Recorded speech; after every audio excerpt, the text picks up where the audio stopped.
Neoliberalismo e flexibilização da legislação trabalhista no Brasil e na França.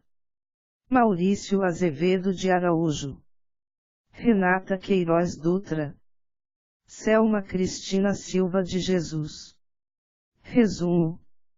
No contexto mundializado de ascensão de uma racionalidade neoliberal e desmonte dos direitos e dos mecanismos de proteção social, este artigo procura demonstrar como as reformas trabalhistas no Brasil e na França estão em conformidade com esta racionalidade, que visa a desconstrução do Estatuto do Assalariado, com a flexibilização da legislação do trabalho e a regulação das relações de trabalho sob o paradigma do direito privado e sua lógica negocial.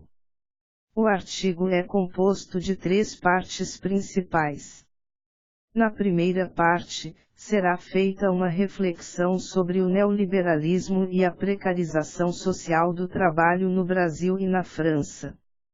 Em seguida, serão analisadas as mudanças recentes na legislação trabalhista brasileira, notadamente no que concerne à aprovação do projeto de lei que libera a terceirização de atividades fim no país, Lei nº 13429/2017, bem como a Lei nº 13467/2017, Reforma Trabalhista.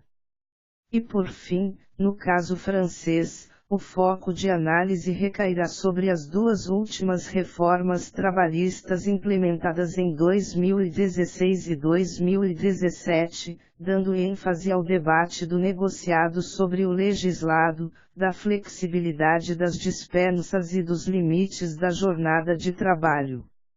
Introdução. Este artigo versa sobre as recentes mudanças nos marcos regulatórios das relações do trabalho no Brasil e na França, tendo como pano de fundo o debate sobre o neoliberalismo e a precarização social do trabalho.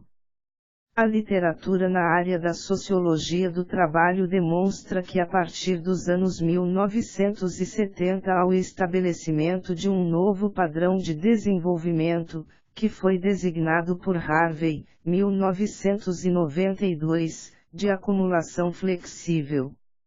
Este padrão deu origem a um novo modo de trabalho e de vida, baseado em 2 processos simultâneos, tem-se, de um lado, a flexibilização das estruturas produtivas e salariais e, de outra parte, o desmantelamento da proteção social.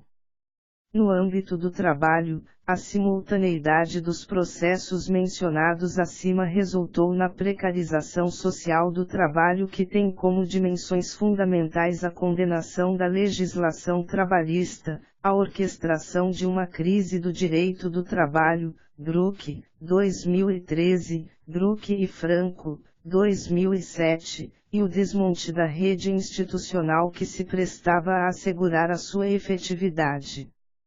É no contexto desta suposta crise do direito do trabalho que se busca analisar as recentes mudanças na legislação trabalhista no Brasil e na França, dando ênfase ao debate do negociado sobre o legislado. O artigo é composto por 3 partes principais. Na primeira parte, será feita uma reflexão sobre o neoliberalismo e a precarização social do trabalho no Brasil e na França, com o intuito de identificar as semelhanças, mas também as especificidades de tais fenômenos em cada um dos países. Em seguida, serão analisadas as mudanças recentes na legislação trabalhista brasileira, notadamente no que concerne à aprovação do projeto de lei que libera a terceirização de atividades fim no país, Lei nº 13429/2017, bem como a Lei nº 13467/2017, Reforma Trabalhista, que condensa a proposta do negociado sobre o legislado, aperfeiçoa a nova lei sobre terceirizações, além de rever toda a CLT, introduzindo regras de flexibilização nos contratos, nas jornadas, nas dispensas e no próprio acesso dos trabalhadores à justiça. Por fim, no caso francês, o foco de análise recairá sobre as duas últimas reformas trabalhistas implementadas em 2016 e 2017, com investidas significativas sobre a prevalência da negociação sobre a legislação, flexibilidade das dispensas e os limites de jornada. 1. Neoliberalismo e precarização do trabalho. Com o Fordismo, o capitalismo se estruturou predominantemente através do trabalho na sua forma assalariada, levando à constituição da sociedade salarial nos países centrais, por meio da qual os trabalhadores recebiam não apenas uma renda, mas também reconhecimento e proteção social. Sob tal perspectiva, o trabalho assalariado passou a ser concebido como a forma predominante de inserção na estrutura social, Castell, 1998. Contudo, nos últimos 40 anos, este modelo de regulação da sociedade capitalista entrou em crise, ocasionando um profundo processo de mudanças que reorganizou a vida social em todas as suas dimensões. Sob novas bases, foram criadas as condições objetivas e subjetivas para a reação do capital, que se expressou por meio de 3 movimentos: neoliberalismo, reestruturação produtiva e mundialização, Druck, 1996. Tais movimentos inauguraram um novo padrão de desenvolvimento capitalista, designado por Harvey, 1992, de acumulação flexível.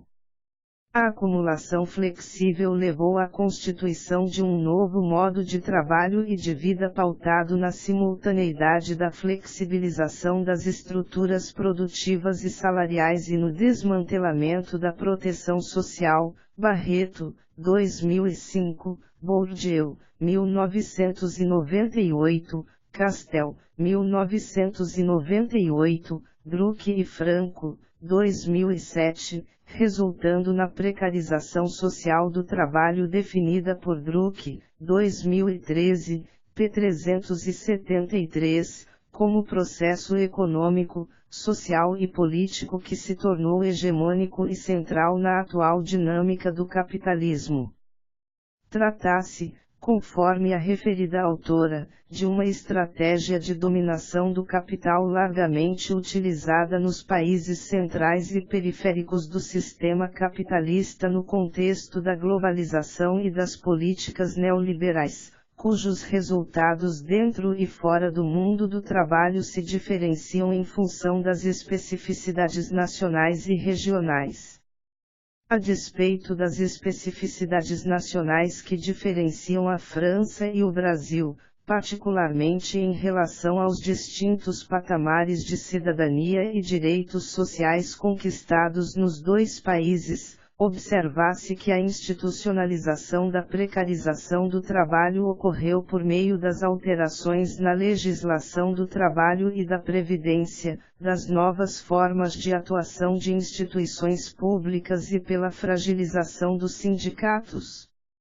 Em outros termos, nos casos brasileiro e francês, a precarização social se processou por meio de uma dupla institucionalidade: de um lado, a precarização econômica, que institucionalizou a flexibilização do trabalho, e, de outra parte, pela precarização do sistema de proteção ou previdência social, APAI, 1997, Apoderata e Prettichelli, 2002.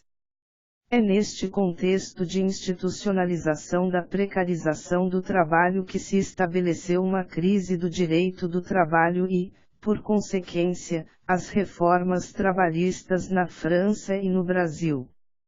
Esta suposta crise do direito do trabalho está, portanto, umbilicalmente relacionada à hegemonia do neoliberalismo, que se contrapôs ao estado de bem-estar social e redefiniu o tipo de intervenção do Estado.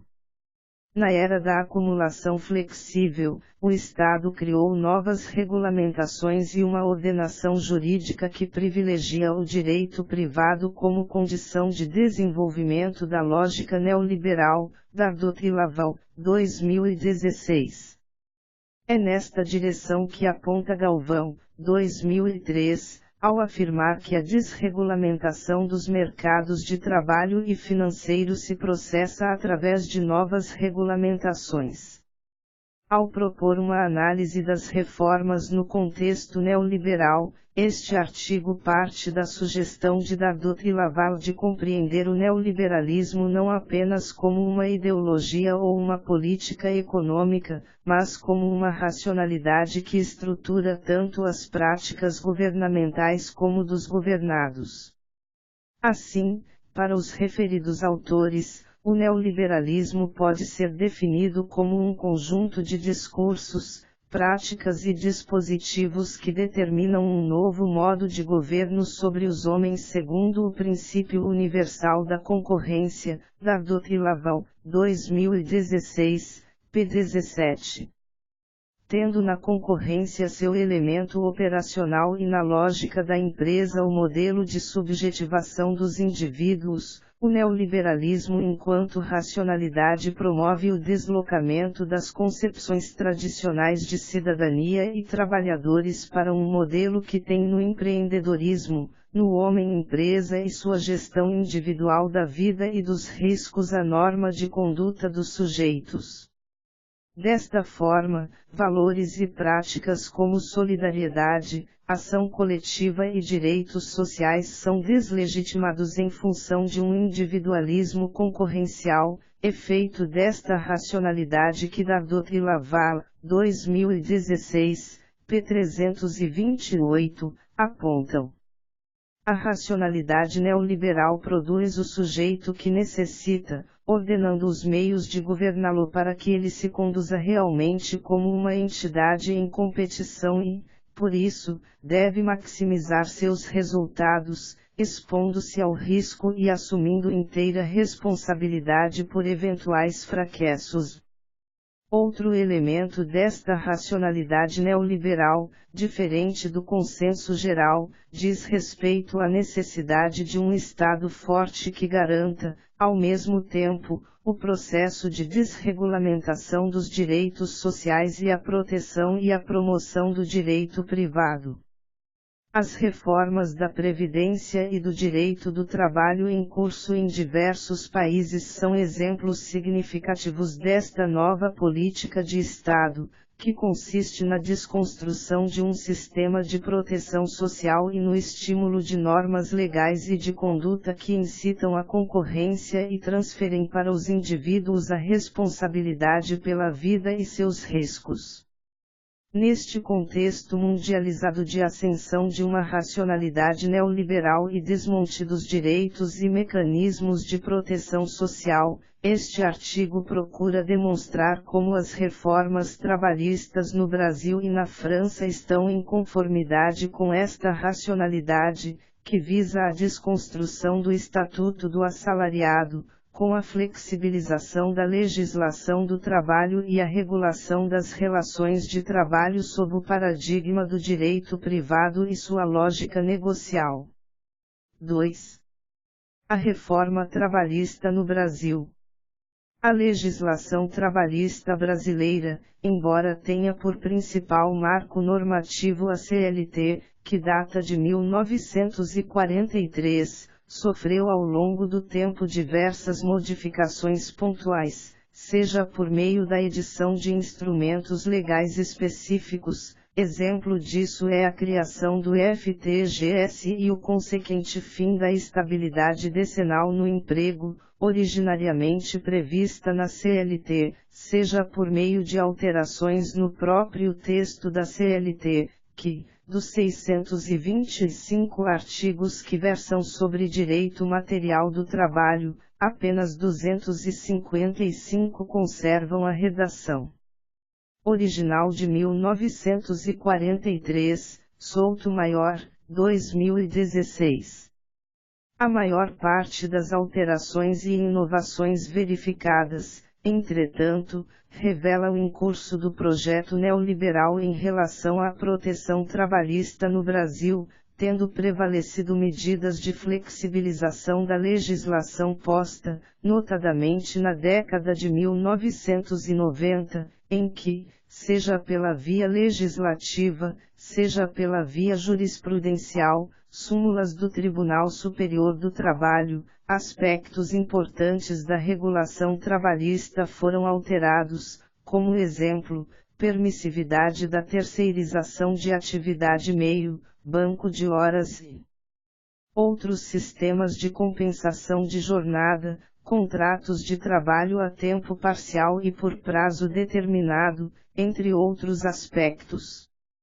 De forma contra-hegemônica a esse cenário, a promulgação da Constituição Federal de 1988 reconfigurou o cenário normativo do direito do trabalho no país, não só por ampliar o rol de direitos previstos na legislação infraconstitucional, mas também por reorientar a interpretação desses direitos a partir de princípios constitucionais de valorização da pessoa humana e do próprio trabalho.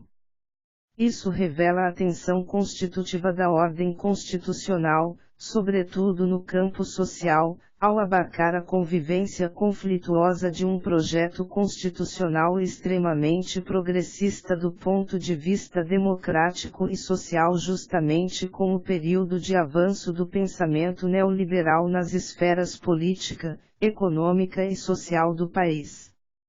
Após o golpe parlamentar de 2016 e a reconfiguração de forças políticas conservadoras no Congresso Nacional e no Poder Executivo, tal tensão se acentua, implicando a condução de uma série de medidas que atentam contra a arquitetura constitucional de proteção ao trabalho delineada pela Constituição de 1988.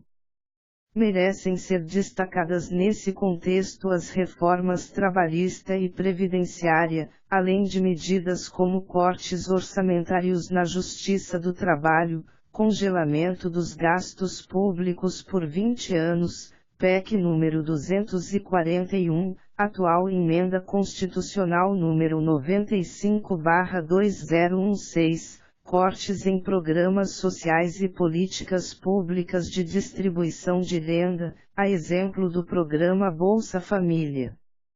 Em relação à reforma trabalhista, as medidas, de início, se assentavam em dois pilares principais: a liberação da terceirização de atividades fim, originalmente centrada no PLC número 30/2015, anterior PL número 4330, e a prevalência do negociado sobre o legislado, sustentada nos projetos de lei N graus S 41932012 e 49622016.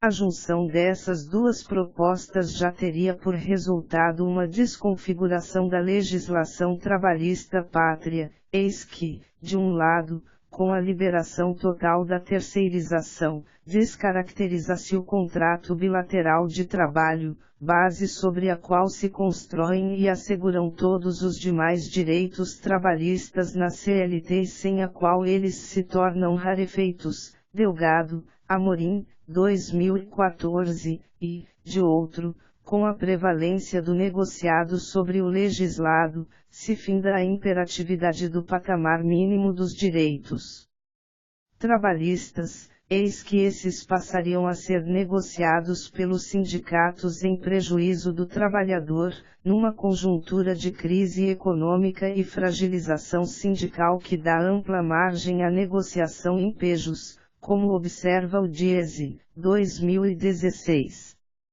Todavia, o PLC número 30, Projeto de Lei da Terceirização, que já vinha sendo pauta prioritária do empresariado brasileiro e que, em certa medida, fora objeto de debate com as centrais sindicais, sobretudo durante a fase de tramitação na Comissão de Direitos Humanos do Senado Federal, foi subitamente deixado de lado em favor do PL número 43021998, que havia sido aprovado no Senado Federal ao final do governo Fernando Henrique Cardoso, em dezembro de 2000, pendendo somente de deliberação pela Câmara dos Deputados.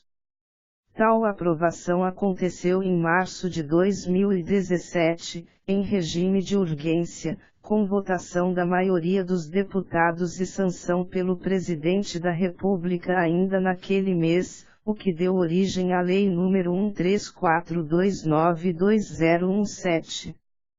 Por meio dessa legislação, que alterou a Lei nº 6.019/74, Lei do Trabalho Temporário, o contrato de trabalho temporário, que é uma figura correspondente a uma das modalidades de contratação intermediada ou terceirizada, se torna ainda mais precário.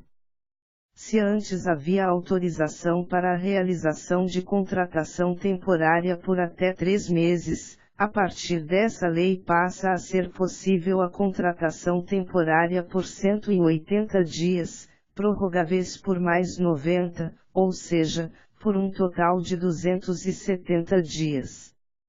A consequência disso é que o contrato de natureza temporária, que permite ao trabalhador uma inserção precária no mercado de trabalho, sem perspectiva de permanência e, assim, sem um mínimo de segurança social, sem possibilidade de estabelecer compromissos financeiros futuros, sem inserção na categoria profissional, etc., seja banalizado, substituindo assim a criação de postos de trabalho protegidos e de prazo indeterminado, em franco prejuízo ao princípio da continuidade da relação de emprego. A lei também modifica o rol de direitos do trabalhador temporário, assegura a ele o salário equivalente ao dos empregados da empresa tomadora que desempenham a mesma função, mas suprime a menção ao patamar salarial e aos direitos da categoria sindical correspondente, o que cumpre um dos mais deletérios objetivos da terceirização, que é apartar o trabalhador de sua categoria sindical original. De outro lado, a Lei nº 13429/2017 inseriu na Lei do Trabalho Temporário uma disciplina geral sobre a terceirização, arts 4 graus A a 5 graus B, de forma muito pouco técnica e genérica, que menciona a terceirização de atividades específicas e prevê a responsabilidade subsidiária do tomador de serviços.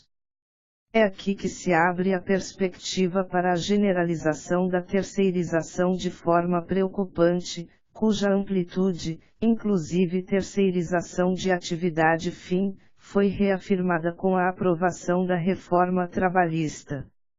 Dando por vencida a batalha da terceirização, o Congresso Nacional e o governo, numa manobra de aceleração e ampliação do conteúdo da reforma trabalhista, aprovou a Lei nº 13467/2017, num prazo de tramitação extremamente reduzido e sem amadurecimento da discussão com a sociedade, à revelia do que exigem as convenções N graus S 144 e 154 da OIT, que requerem, respectivamente, consulta tripartite e consulta às organizações de trabalhadores para a implementação de revisões amplas da legislação trabalhista no âmbito dos países membros.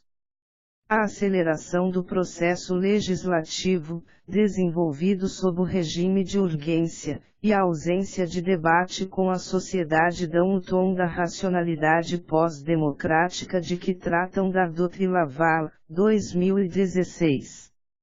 A Lei nº 13467/2017, além de tornar expresso o conteúdo de permissividade quanto à terceirização de atividade fim, cuja possibilidade a Lei nº 13429/2017 abrirá, e de sintetizar o conjunto de alterações legislativas necessárias à prevalência do negociado sobre o legislado, se propõe a revisar quase todo o texto da CLT.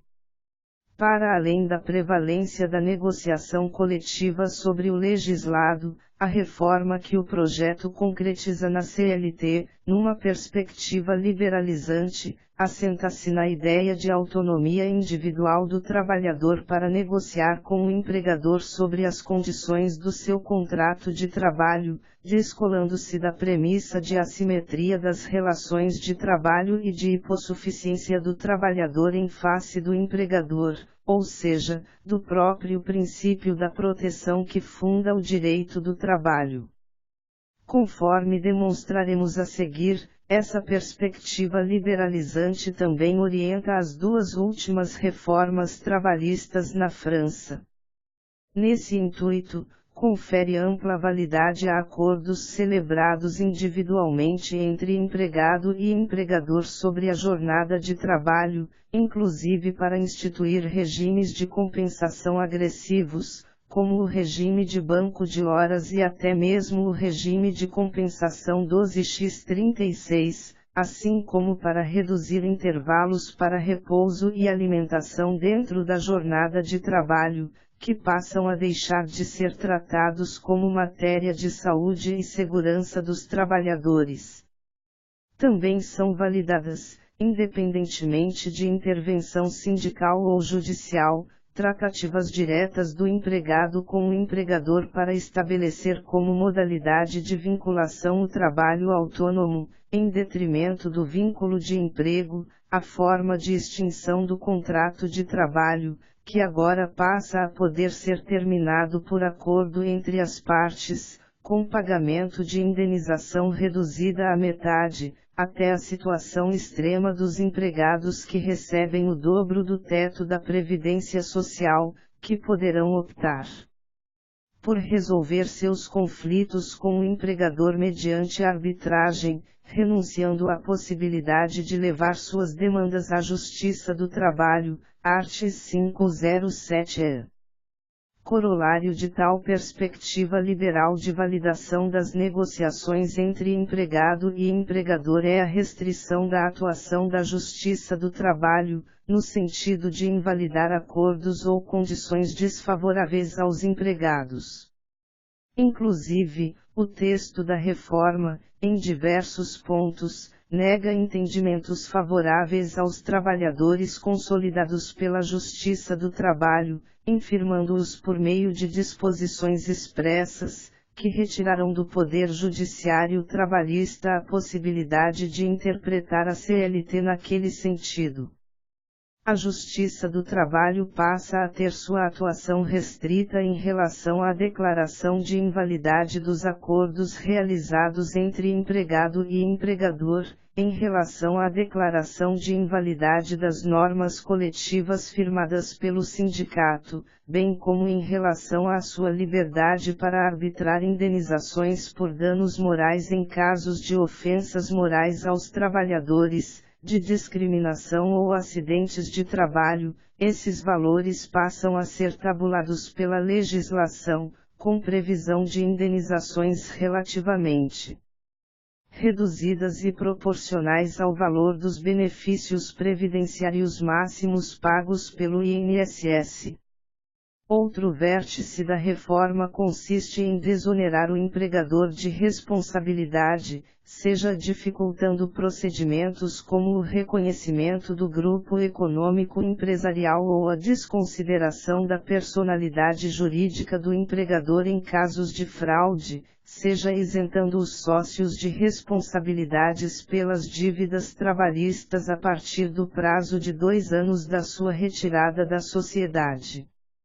Espécies contratuais precárias ou desprotegidas também foram criadas, ampliam-se as possibilidades de pactuação do contrato de trabalho por tempo parcial e cria-se a figura do contrato de trabalho intermitente, cuja principal característica consiste em atribuir ao empregado o ônus da ausência de demanda produtiva do empregador, situação em que ele deixa de ser remunerado, contrariando disposição elementar da CLT que previa que o tempo à disposição do empregador, ainda que sem prestação de serviços, seria remunerado, eis que é ele quem assume os riscos da atividade econômica. De outro lado, por meio da medida provisória número 808/2017, a reforma trabalhista evidenciou o seu desdobramento previdenciário, ao colocar para os trabalhadores contratados de forma intermitente o ônus de completar a contribuição previdenciária, sempre que não seja atingido, por meio do recolhimento incidente sobre sua remuneração, o valor correspondente ao do salário mínimo, sob pena de perder a condição de segurado da Previdência Social. Não apenas se chancela a forma de contratação precária, como também se assume deliberadamente a exclusão dos trabalhadores assim contratados do sistema previdenciário, uma vez que é óbvio, diante do contexto de crise econômica e da baixa remuneração que tendencialmente será percebida pelos contratados de forma intermitente, que a opção do trabalhador será pelo não recolhimento.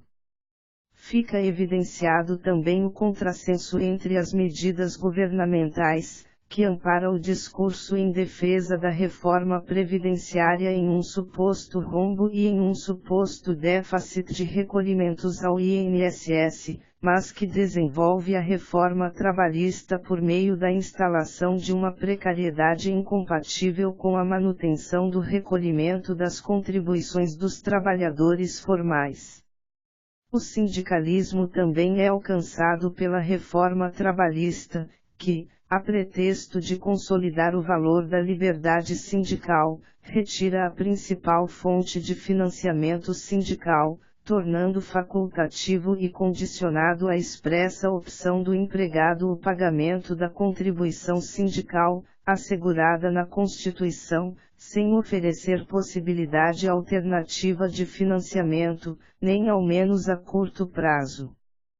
Também regulamenta a figura dos representantes dos trabalhadores no local de trabalho, prevista no art. 11 da Constituição Federal, o fazendo por meio da Comissão de Representação dos Trabalhadores na empresa, sem nenhum diálogo ou participação das entidades sindicais, numa franca perspectiva de fragmentação da representação dos trabalhadores, em detrimento de uma perspectiva construtiva de aproximação do local de trabalho.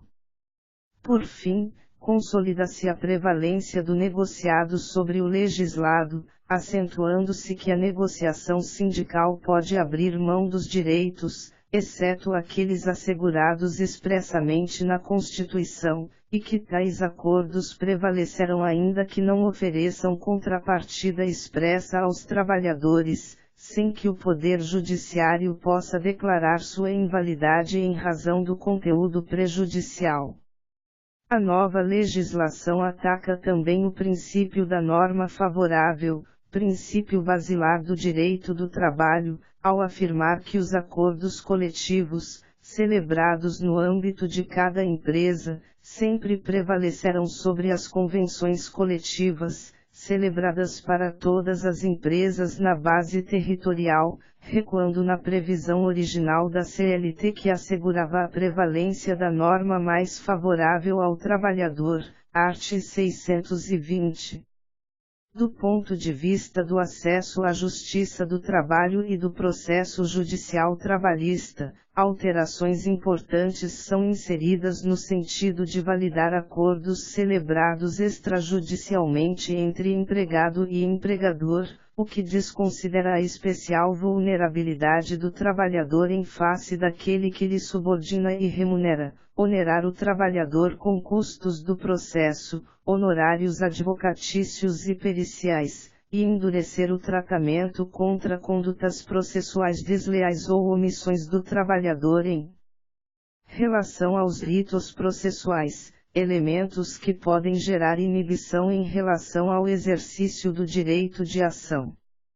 A primeira sentença proferida no Brasil após a entrada em vigor da reforma trabalhista, aplicando imediatamente as normas processuais inerentes à reforma, não apenas julgou improcedentes os pedidos formulados pelo trabalhador, como condenou o trabalhador ao pagamento de honorários advocatícios e multa por litigância de má-fé, de modo que, ao reivindicar direitos, o trabalhador adquiriu uma dívida de R$ 8.500.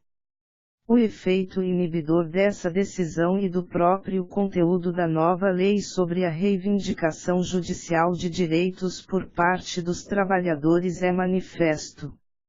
Assim como no Brasil, no caso francês, as reformas trabalhistas de 2016 e 2017, principalmente, tiveram como eixo central o estabelecimento da prevalência da negociação coletiva sobre a legislação, conforme demonstraremos a seguir. 3. A reforma trabalhista na França. De acordo com Adolphe Fretel, 2016, dos anos 1980 até 2015, a França realizou diversas reformas do Código do Trabalho, que foram justificadas como necessárias para a recuperação do emprego. Assim como no caso brasileiro, as iniciativas institucionais tiveram por objetivo flexibilizar a legislação trabalhista, especialmente no que tange à contratação da mão de obra e à jornada de trabalho. Entre as inovações legislativas neste campo, as referidas autoras destacam, Lei Auroch 1982, que estabeleceu a possibilidade de negociação por empresa da jornada de trabalho, segunda, a Lei de 12 de novembro de 1996, que introduziu o dispositivo de negociação atípica, possibilitando o estabelecimento de acordos assinados na ausência de delegados sindicais. Terceira, Lei 20043991, de 04 de maio de 2004, que estabelece a possibilidade de derrogação de um acordo por ramo, exceto aqueles que versam sobre 4 matérias definidas por lei: salário mínimo, financiamento da formação profissional e proteção social complementar.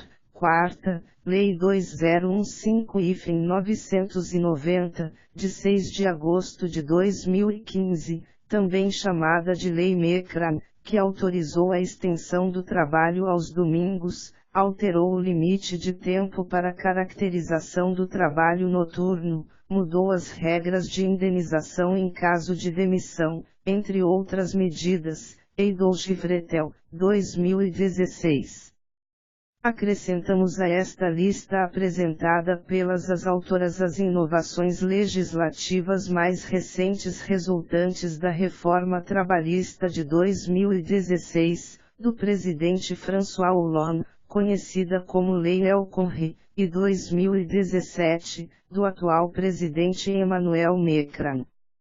Neste artigo, face à impossibilidade de analisar a totalidade das reformas do Código do Trabalho francês, o foco recairá sobre as mudanças promovidas pelas reformas trabalhistas de 2016 e 2017 em 3 aspectos das relações de trabalho: jornada de trabalho, flexibilidade das dispensas/demissões e negociação coletiva.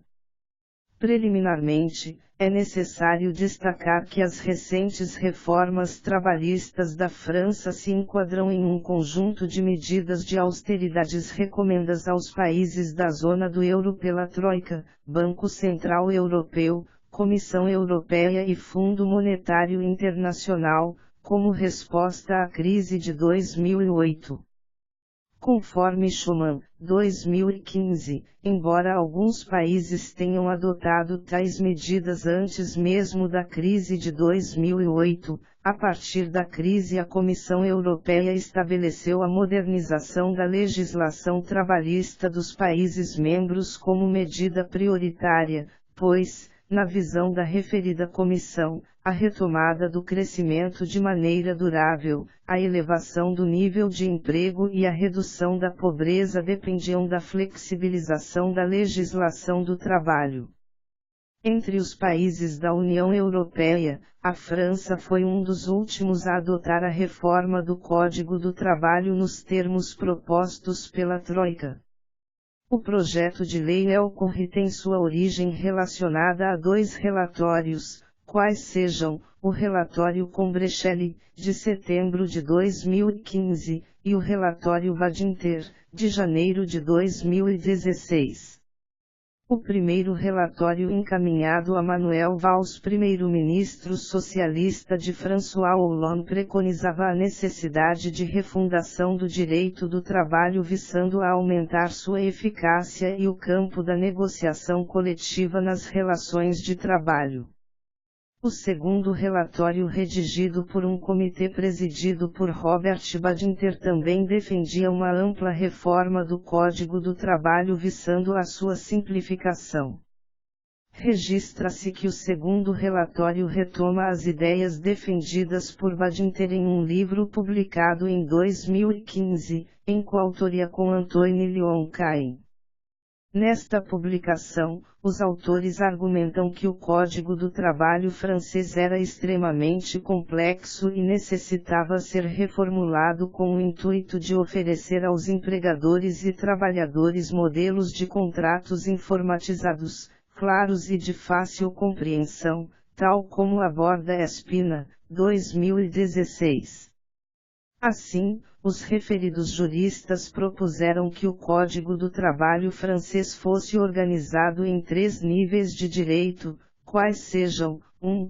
Princípios fundamentais do direito do trabalho, que deveriam ser respeitados por todos, tais como garantia dos direitos fundamentais dentro das empresas, respeito à dignidade da pessoa, etc. 2. Direitos que poderiam ser objeto de negociação coletiva por ramo ou por empresa. 3. Definição das disposições aplicáveis em casos da não existência de acordos. Espina. 2016, Willems, 2017. Apoiando-se nos relatórios Combrecheli e Badinter, em 17 de fevereiro de 2016, o projeto de lei do trabalho é publicado e defendido pela ministra do Trabalho, Emprego, da Formação Social e do Diálogo Social, Miriam El Khomri, Willems, 2017. Segundo Willems, 2017, após a publicação do projeto, assistiu-se a uma onda gigante de protestos e greves organizados pelo movimento sindical e estudantes. De outra parte, a entidade Movimento das Empresas da França, MEDEF, principal associação patronal do país, que vinha desde 1999 produzindo documentos e pressionando governos a realizar uma reforma do Código do Trabalho com o intuito de estabelecer a prevalência da negociação, deu amplo apoio à reforma proposta pelo governo socialista de François Hollande. Em função da magnitude da reação dos trabalhadores e dos estudantes, uma nova versão do projeto foi apresentada em abril de 2016, na qual se retiraram alguns artigos do projeto original. Este recuo por parte do governo não foi suficiente para neutralizar as resistências ao projeto, que continuou crescendo por meio da realização dos protestos tradicionais e greves semanais organizados principalmente pela Confederação Geral do Trabalho, CGT, e Força Obreira, FO, bem como dos atos promovidos pelo movimento Nutribut. A Lei do Trabalho, El Khomri, também encontrou resistências no Congresso, inclusive entre os deputados e senadores do Partido Socialista. Por conta disto, o primeiro-ministro Manuel Valls fez uso do artigo 49 da Constituição, que permite evitar o voto parlamentar ao invocar a responsabilidade do governo. Desse modo, em agosto de 2016, a Lei de 2016 a 1088, relativa ao trabalho, à modernização do diálogo social e à segurança das trajetórias profissionais é promulgada. De acordo com Willems, 2017, durante a campanha eleitoral para a presidência da República, Emmanuel Macron apresentou em seu programa de governo as diretrizes de uma nova reforma do Código do Trabalho na França, cujo epicentro era ampliar o espaço da negociação por empresa. Findada a eleição, em agosto de 2017, o então presidente Macron prioriza a reforma do Código do Trabalho e inova em relação ao governo anterior. Em vez de apresentar um projeto de lei ao parlamento, Macron decidiu fazer a reforma por meio de ordonnances, um instrumento similar à medida provisória no Brasil. A ordonnance é uma medida adotada pelo governo que tem efeitos imediatos e pode adquirir força de lei, quando aprovada pelo Congresso. No caso francês, o governo tem que solicitar ao parlamento autorização para utilizar uma ordonnance visando a implementar seu programa. Esta autorização é concedida por meio da votação de uma lei de habilitação. O processo de utilização das ordonnances envolve 6 etapas, a saber, 1. O Parlamento autoriza o governo a utilizar as ordonnances. 2. As ordonnances são utilizadas pelo Conselho de Ministros. 3. Depois, elas são assinadas pelo Presidente da República. 4. Em seguida, promulgam-se as ordonnances, que passam a ter vigência imediata. 5. Ao mesmo tempo, o governo encaminha ao parlamento um projeto de ratificação das ordonnances. 6. O parlamento pode aprovar o projeto de ratificação e neste caso as ordonnances ganham força de lei, assim como o parlamento pode rejeitar as ordonnances, neste caso, estas caducam. Logo após o anúncio da utilização de 5 ordonnances para a realização da reforma trabalhista, teve início uma série de protestos e greves, tal como analisa Willems, 2017. Todavia, a despeito da reação, seguindo o rito legal, em 22 de setembro de 2017, as ordonnances foram assinadas pelo presidente Macron. E em 28 de novembro de 2017, as ordonnances de Macron foram aprovadas pelo parlamento francês, ganhando força de lei. Conforme Willems, 2017, a reforma trabalhista de Macron reforçou e ampliou as possibilidades de uso dos dispositivos presentes na Lei El Khomri, principalmente no que diz respeito à ampliação das possibilidades de o negociado prevalecer sobre o legislado. Destacamos que no caso da reforma de 2016, a prevalência da negociação sobre a legislação ficou restrita à jornada de trabalho. Esta foi uma das principais críticas de Macron à reforma El Khomri. O atual presidente da França defendia que era preciso ir mais longe e ampliar o espaço da negociação, inclusive, instituindo a negociação sem intermediação do sindicato no caso das pequenas empresas.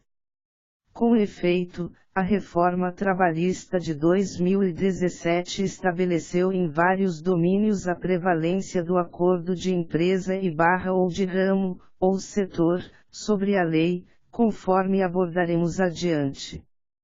A Lei El Khomri estabeleceu a possibilidade de através de um acordo de empresa se ampliar a jornada de trabalho semanal.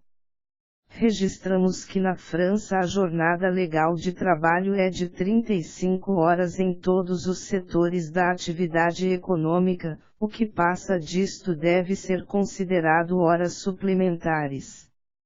Levando em conta as horas suplementares, a Lei El Khomri, no seu artigo L312135, define que o tempo máximo da jornada semanal é de 48 horas e em casos excepcionais pode chegar a 60 horas semanais. Neste último caso, é necessária a autorização da Inspeção do Trabalho.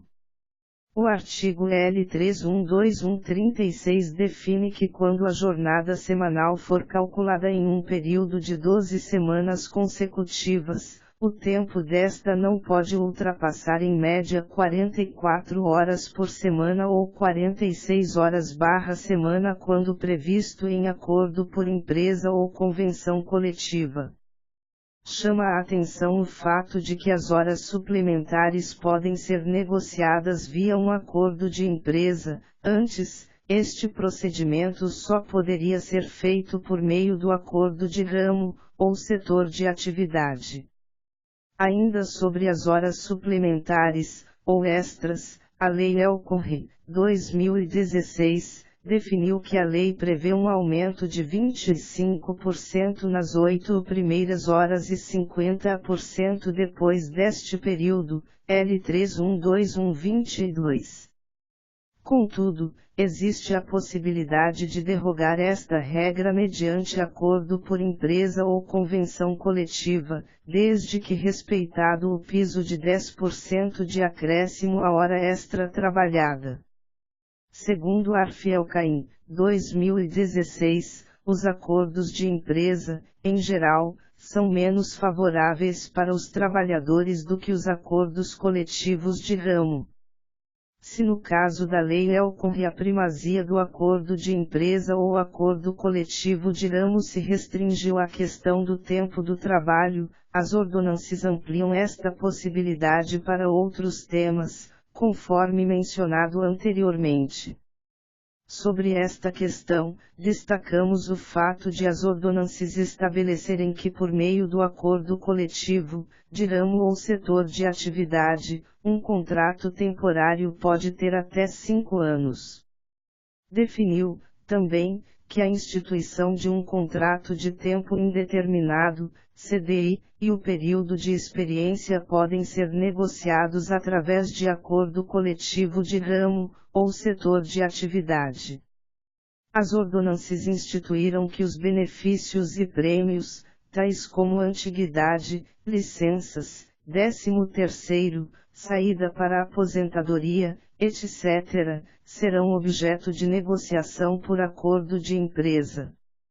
Sobre este aspecto, ressaltamos as críticas feitas por juristas e acadêmicos de que as reformas trabalhistas de 2016 e de 2017, principalmente, fazem uma completa inversão da hierarquia das normas, já que no passado um acordo coletivo, seja ele de ramo ou de empresa, deveria garantir no mínimo o que está previsto na lei. Ou seja, um acordo coletivo não podia ser menos favorável para o trabalhador do que a lei. Ficava, portanto, resguardo o princípio da norma mais favorável. Após as referidas reformas, um acordo de empresa pode prevalecer sobre o acordo coletivo de ramo e a lei, mesmo que este acordo de empresa seja menos favorável ao trabalhador. A reforma trabalhista de Mecrane estabeleceu também a possibilidade de negociação direta com os trabalhadores, sem a presença de delegados sindicais, em empresas com até 11 funcionários, artigo 2232-21 do Código do Trabalho, para todos os temas passíveis de negociação, tais como remuneração, prêmios, igualdade profissional entre homens e mulheres, etc. Este tipo de negociação deve ser feito por meio de referendo, chamado de referendo de empresa, e para ser validada a proposta patronal deve obter a maioria de 2/3 dos votos. Este modo de negociação também é possível no caso das empresas com 11 a 20 trabalhadores que não tenham Comitê Social e Econômico, CSE, ou delegado sindical, conforme o artigo 2232-23 do Código do Trabalho francês. Conforme o artigo 2232-23(1), no caso das empresas de 10 a menos de 50 trabalhadores, Na ausência de delegado sindical ou do conselho de empresa, os acordos de empresa podem ser negociados de duas maneiras, e, por um ou mais funcionários eleitos por um ou mais sindicatos representativos no ramo, segunda, um ou mais membros do Comitê Social e Econômico, CSE. Para serem validados, estes acordos devem ser concluídos com um ou mais membros do referido comitê ou então devem ser assinados pelos representantes que obtiveram mais votos nas últimas eleições profissionais. O referendo de empresa foi duramente criticado por diversos autores, Morim, 2017, Willems, 2017.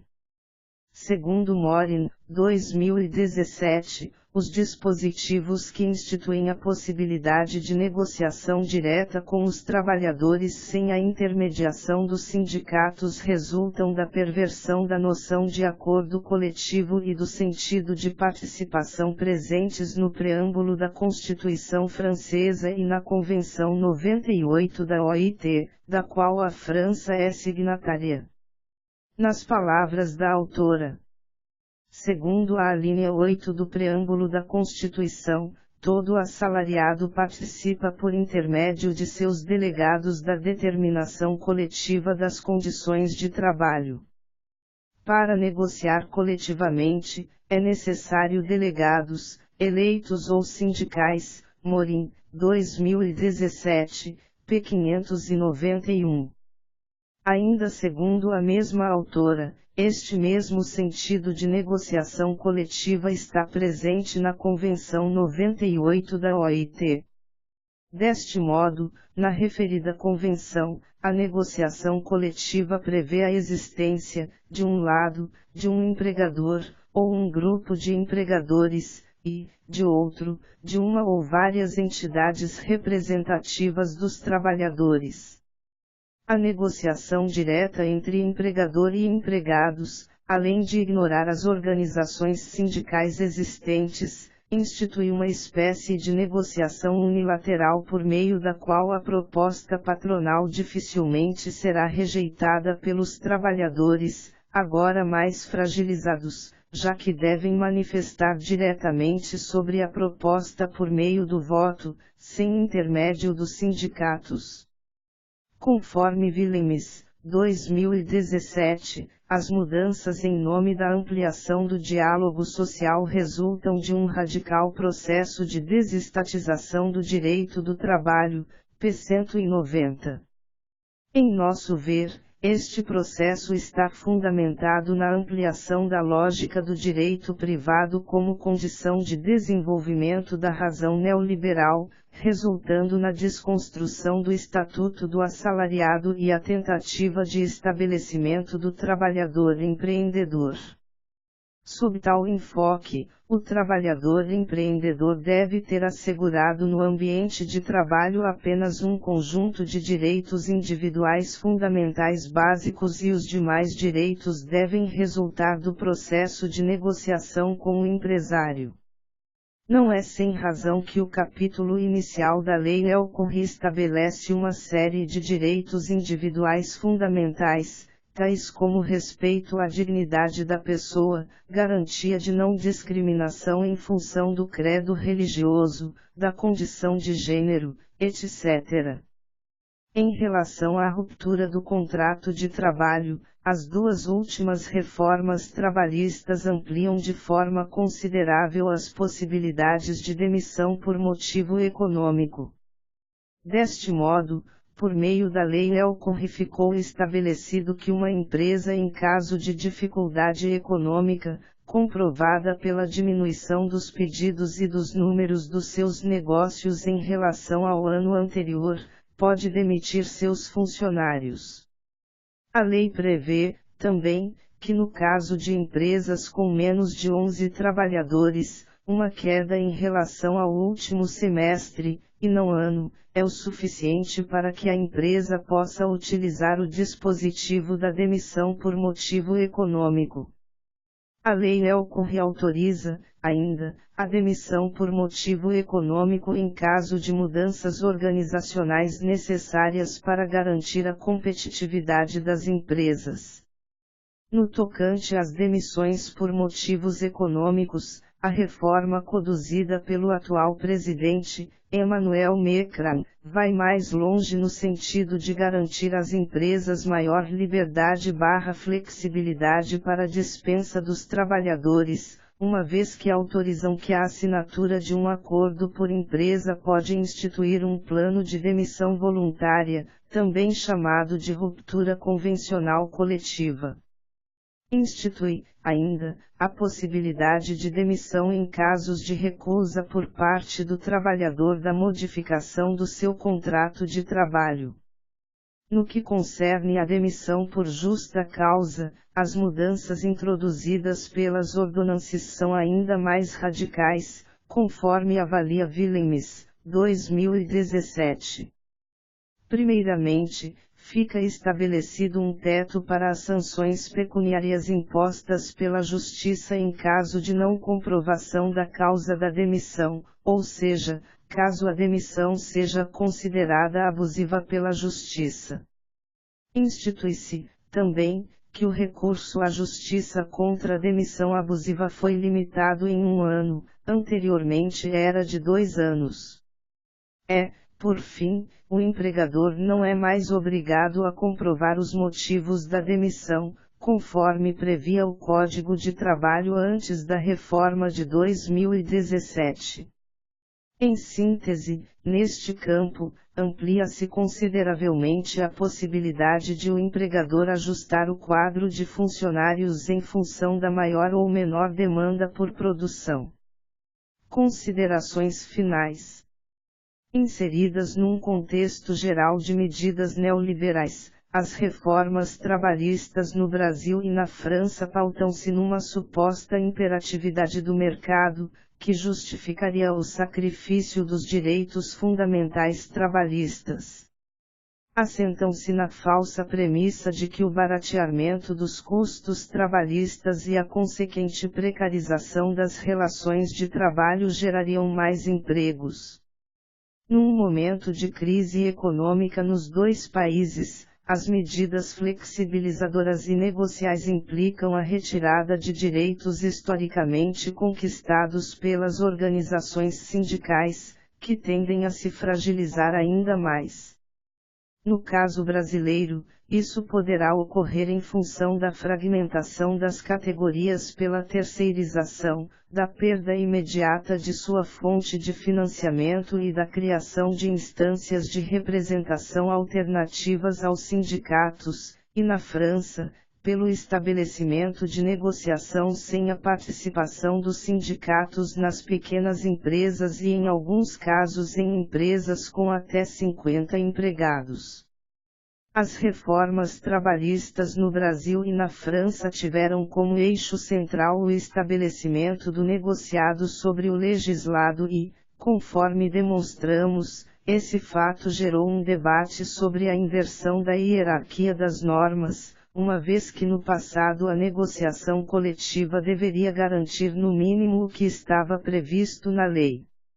Após as referidas reformas, um acordo no âmbito de uma empresa pode prevalecer sobre uma convenção coletiva, acordo de ramo/categoria profissional, e sobre a lei, mesmo que este acordo de empresa seja menos favorável ao trabalhador.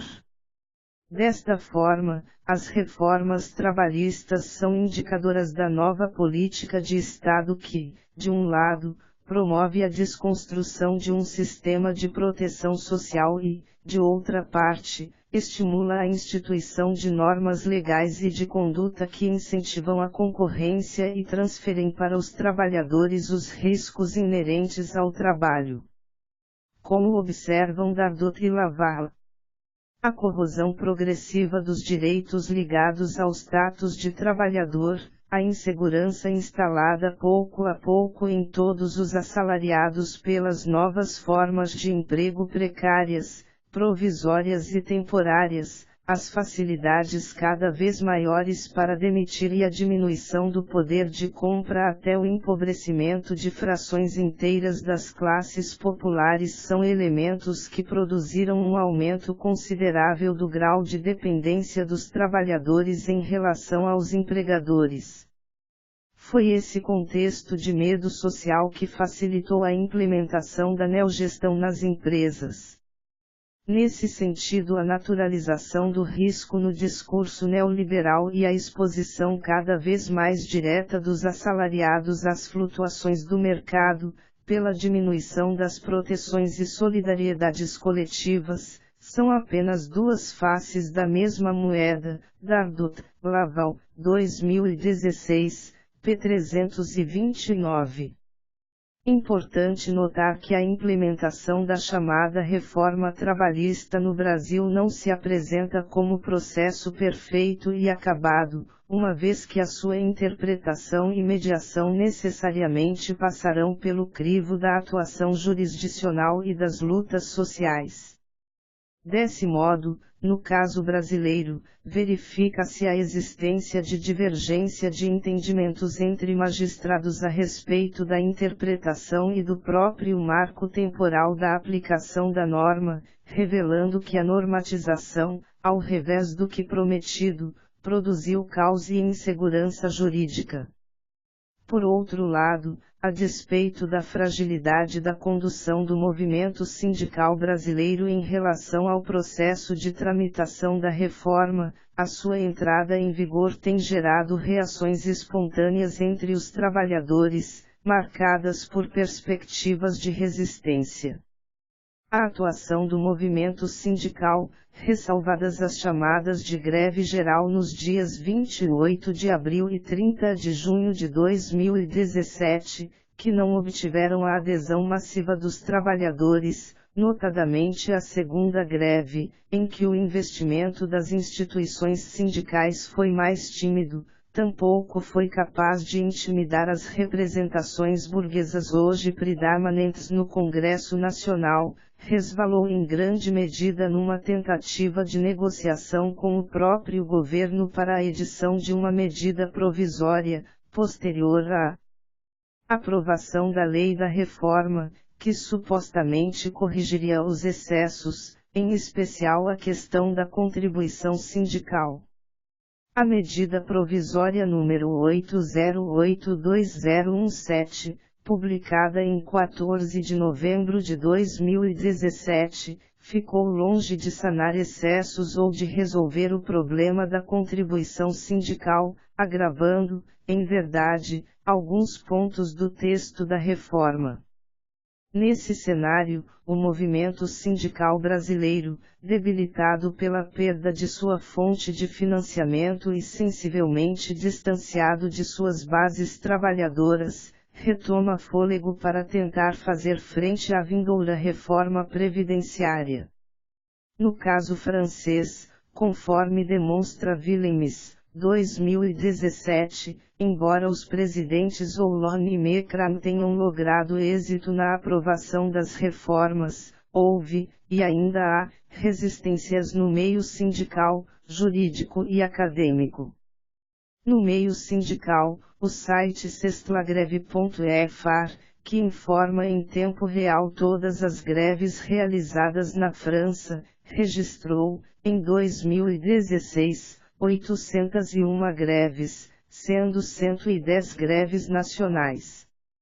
Entre as greves nacionais realizadas no ano de 2016, 13 foram greves gerais contra o projeto de lei El Khomri. Já em 2017, verificamos a realização de 4 greves nacionais contra as ordonanças de Macron. Por fim, Willems, 2017, indica a formação de um grupo que reúne acadêmicos, jurídicos e sindicalistas que tem promovido debates e outras ações contra o caráter liberalizante das reformas trabalhistas de Macron.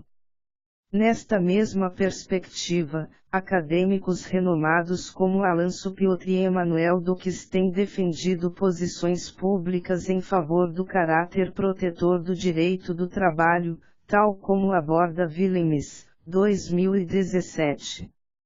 Em suma, constatamos que as reformas trabalhistas no Brasil e na França têm como objetivo uma reestruturação das relações de trabalho e desconstrução do sistema de direitos sociais. A racionalidade neoliberal vislumbra no desmonte do direito do trabalho um dos caminhos para pavimentar um sistema da relação entre capital e trabalho pautado pelo mercado e pela lógica individualizante e negocial.